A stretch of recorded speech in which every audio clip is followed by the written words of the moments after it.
10,000 PhD holders versus एक सफाई कर्मचारी पोस्ट। दोस्तों, आंखें बंद कीजिए और तस्वीर इमेजिन कीजिए कि सुबह के 4 बजे हैं, कड़कती ठंड है और ग्वालियर या प्रयागराज का एक स्टेडियम है जहां 20,000 युवा जमा हुए हैं। इनमें से कोई बीटेक होल्डर है, कोई एमएससी गोल्ड मेडलिस्ट है, कोई पीएचडी कर चुका है।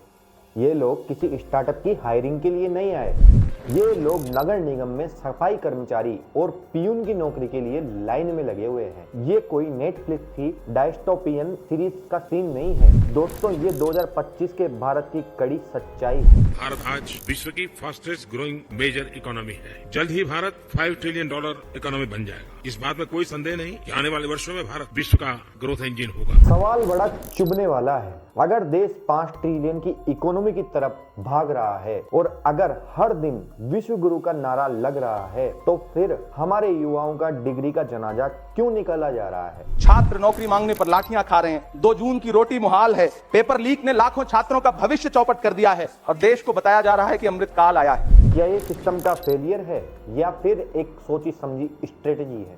आज हम सिर्फ इस पे बात नहीं करेंगे बल्कि इसकी वजह जानेंगे। अगले 10 से 15 मिनट आपको सोचने पे मजबूर कर देंगे, पर सच सुनने का अधिकार सभी को है। सबसे पहले इस प्रॉब्लम का वाट समझते हैं। इंडिया का सबसे बड़ा दुख पता है क्या है? यहाँ जितना कम पढ़ोगे उतने नौकरी मिलने के चांसेस ज्यादा हैं। CMIE का डेटा देखने से पता चलता है कि इंडिया में ग्रेजुएट अनएम्प्लॉयमेंट रेट लगभग 13% से 15% के बीच, लेकिन जो लोग बिल्कुल नहीं पढ़े लिखे उनका बेरोजगारी रेट 1% से भी कम है। इसका मतलब समझ रहे हैं? एजुकेशन या इंश्योरेंस नहीं बल्कि एक रिस्क बन गया है। हमारे माँ बाप अपनी पूरी जिंदगी की कमाई, अपनी जमीन, अपना सोना और अपने घर बार तक बेच देते हैं ताकि बेटा या बेटी डॉक्टर या इंजीनियर बने। पर जब वो डिग्री लेकर बाहर निकलते हैं तब उन्हें पता चलता है कि मार्केट में उनकी डिग्री की वैल्यू एक रद्दी से ज्यादा नहीं है। क्यों?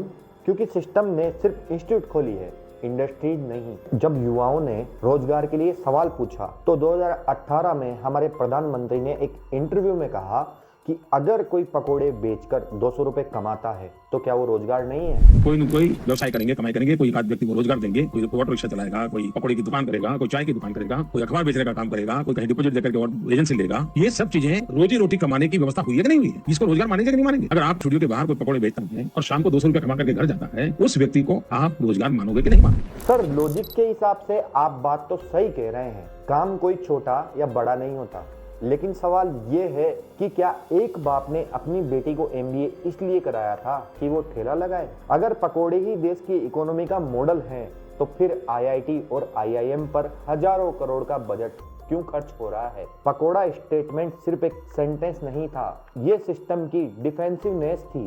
ये कहने का तरीका था कि हम नौकरी नहीं देंगे, तुम खुद देख लो। इसने युवाओं की डिग्निटी ऑफ लेबर का मजाक नहीं बनाया बल्कि सिस्टम की लाचारी दिखाई। और इसकी शुरुआत आज से नहीं हुई, इसकी शुरुआत हुई 1991 की गलती और चाइना के कंपैरिजन से। ये क्राइसिस अचानक नहीं आया, इसकी शुरुआत 1991 के रिफॉर्म में छुपा हुआ था। जब इंडिया ने अपनी इकोनॉमी खोली तो हमने एक बहुत बड़ा स्टेप स्किप कर दिया। दुनिया का नॉर्मल मॉडल होता है, सबसे पहले एग्रीकल्चर, फिर मैन्युफैक्चरिंग और फिर सर्विस। चाइना ने क्या किया? उन्होंने पहले फैक्ट्रीज लगाई, मैन्युफैक्चरिंग किया, उन्होंने हर हाथ को काम दिया, चाहे वो पढ़ा लिखा हो या ना हो। हमने क्या किया? हमने सीधा सर्विस सेक्टर में कूद गए, IT, बैंकिंग, BPO।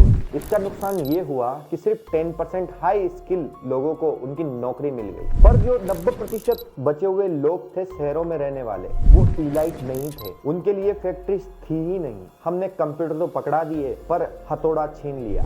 आज वही गैप एक खाई बन चुका है। अब बात करते हैं ये क्राइसिस कहां पनप रहा है। आज हर गली के मोड़ पर खुले हुए उन प्राइवेट इंजीनियरिंग कॉलेज में जहां एजुकेशन नहीं डिग्री बेची जाती है। फैक्ट ये है कि इंडिया हर साल 15 लाख इंजीनियर निकालता है, पर नेस्कॉम कहता है कि इसमें से 80% इंडस्ट्री रेडी नहीं है। मतलब कॉलेज ने सिर्फ फीस ली, स्किल नहीं।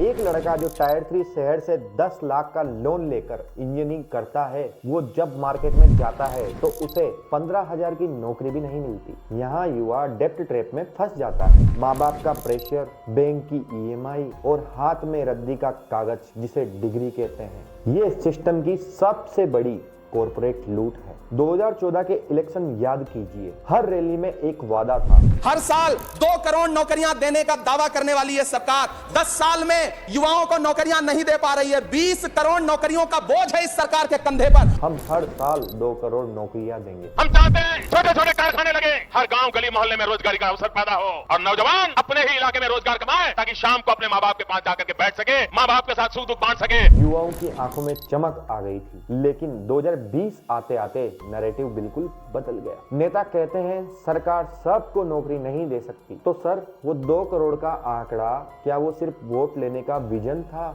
या एक जुमला जो आप जनता को टाइम टू टाइम बड़े तरीके से एक्टर की तरह पहनाते रहे? जब आप वोट मांगते हैं तो आप जॉब क्रिएटर होते हैं, और जब आप कुर्सी पर बैठ जाते हैं तो आप फिलोसोफर बन जाते हैं और आत्मनिर्भर बनने का ज्ञान देते हैं। ये ट्रस्ट डिफिसिट ही आज के गुस्से की वजह है।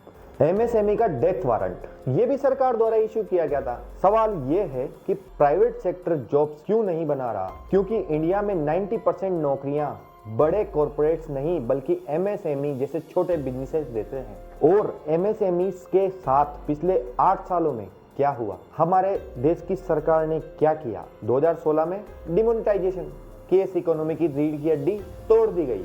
2017 जीएसटी, इतने कॉम्प्लेक्स रूल्स कि छोटा दुकानदार टैक्स भरे या दुकान चलाए। नतीजा, छोटी फैक्ट्रीज बंद हो गई, रोजगार खत्म हो गए। और आज कॉर्पोरेट प्रॉफिट तो रिकॉर्ड तोड़ रहे हैं, पर आदमी की जेब खाली है। अमीर तो और अमीर हो रहा है और मिडिल क्लास बेरोजगार। लेकिन फर्क किसको पड़ता है? इसी पर हमारे एक नेता पीयूष गोयल जी ने कहा, And together we can achieve that 1 trillion target in 5 years. Don't get into the calculations that you see on television. Oh, if you look at a 5 trillion economy, country will have to grow at 12%. Today it's growing at 6-7%. Don't get into those maths. Those maths have never helped Einstein discover gravity. Maths ने Einstein को gravity discover करने में मदद नहीं की। वहीं बिप्लब देव ने कहा, दूध 50 रुपए लीटर है यहाँ। तो एक गाय पाल ले, कोई ग्रेजुएट है बीए पास, नौकरी के लिए घूमता रहता 10 साल, और 10 साल वो गाय पाल लेता तो अपने आप 10 लाख का उसके पास बैंक बैलेंस तैयार हो जाता। पान की दुकान खोलो और गाय का दूध निकालो।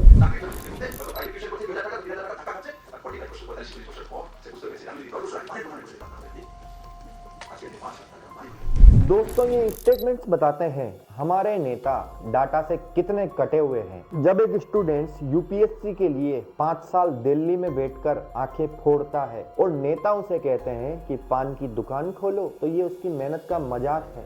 इन नेताओं के अपने बच्चे विदेशों में पढ़ते हैं, पर देश के युवाओं के लिए इनके पास सिर्फ ठेला लगाने की एडवाइस है। इससे शर्मनाक चीज और कुछ नहीं है। जब प्राइवेट में जॉब नहीं मिली तो युवा गया सरकारी नौकरी की तरफ, पर वहां उसका स्वागत किया पेपर लीक माफिया ने। यूपी, बिहार, राजस्थान, मध्य प्रदेश, ऐसा कोई स्टेट नहीं है जहां एग्जाम्स क्लीन हुए हों। पिछले 5 सालों में 1.5 करोड़ से ज्यादा एस्पिरेंट्स पेपर लीक से प्रभावित हुए हैं। एक बच्चा 4 साल पढ़ता है, कोचिंग लेता है, बाप की जमीन गिरवी रखता है, एग्जाम देकर बाहर निकलता है तो उसे पता चलता है कि पेपर तो 10-10 लाख रुपए पहले ही बिक चुका था। सोचो उस बच्चे पर क्या गुजरती होगी। वो सिर्फ एग्जाम फेल नहीं होता, उसका पूरा परिवार टूट जाता है। और सिस्टम बस कड़ी निंदा करता है, और उस कड़ी निंदा के बाद अगले 2 साल तक डेट बढ़ाता रहता है। आपने वो सुना 5000 की इंटर्नशिप? बजट 2025 में निर्मला सीतारमण जी ने कहा, Our government will launch a comprehensive scheme for providing internship opportunities to 1 crore youth in 5 years, and internship allowance of 5,000 per month, 5,000 rupees per month. कि 1 करोड़ इंटर्नशिप स्टिपेंड 5,000 रुपीज। अरे मैडम जी, आज के जमाने में 5,000 रुपए में एक कमरा नहीं मिलता शहर में। बच्चा खाएगा क्या? ये इंटर्नशिप नहीं, ये एक डिस्गस्ट अनएम्प्लॉयमेंट है। आप युवाओं को स्किल नहीं दे रहे, आप उन्हें सस्ता लेबर बनाकर कॉर्पोरेट्स को दे रहे हैं। डिग्री के बाद भी सर्वाइवल का स्ट्रगल, क्या ये है आपका 2047 का विकसित भारत? दोस्तों, वीडियो के एंड में मैं वही कहूंगा जो मैंने शुरुआत में कहा था। ये क्राइसिस कोई कुदरती हादसा नहीं है, ये उस सिस्टम फेलियर का नतीजा है जो आज के नेता अपनी कुर्सी बचाने के चक्कर में सिस्टम को ऐसे ही छोड़ देते हैं। जब तक देश में जॉब्स इलेक्शन का मामला मुद्दा नहीं बनेगा, नेता हमें मंदिर, मस्जिद और जाति पाति में उलझाते रहेंगे। उन्हें पता है कि बेरोजगार युवा को धर्म की अफीम देना आसान है, नौकरी देना बहुत मुश्किल। अगर हमें ये बदलना है तो एजुकेशन को इंडस्ट्री से जोड़ना होगा। आज के यूथ को डिग्रीज देने की जगह स्किल्स प्रोवाइड करवानी होगी, एमएसएमई को टैक्स में रिलीफ देना होगा, पेपर लीक करने वालों को टेररिस्ट की तरह ट्रीट करना होगा। याद रखना, दुनिया की सबसे खतरनाक चीज एक पढ़ा लिखा बेरोजगार युवा होता है, क्योंकि उसके पास खोने को कुछ नहीं पर गुस्सा दुनिया बदलने का है। अगर आप भी सिस्टम के मारे परेशान हैं तो कमेंट में लिखिए #डिग्री का जनाजा। वीडियो को शेयर कीजिए ताकि ये आवाज उन नेताओं तक पहुंचे जो एसी कमरों में बैठकर पकोड़े बेचने की सलाह देते हैं। सब्सक्राइब कीजिए सिस्टम की सच्चाई ऐसे ही जानने के लिए। इसी के साथ मिलते हैं अगली वीडियो में। जय हिंद, जय भारत।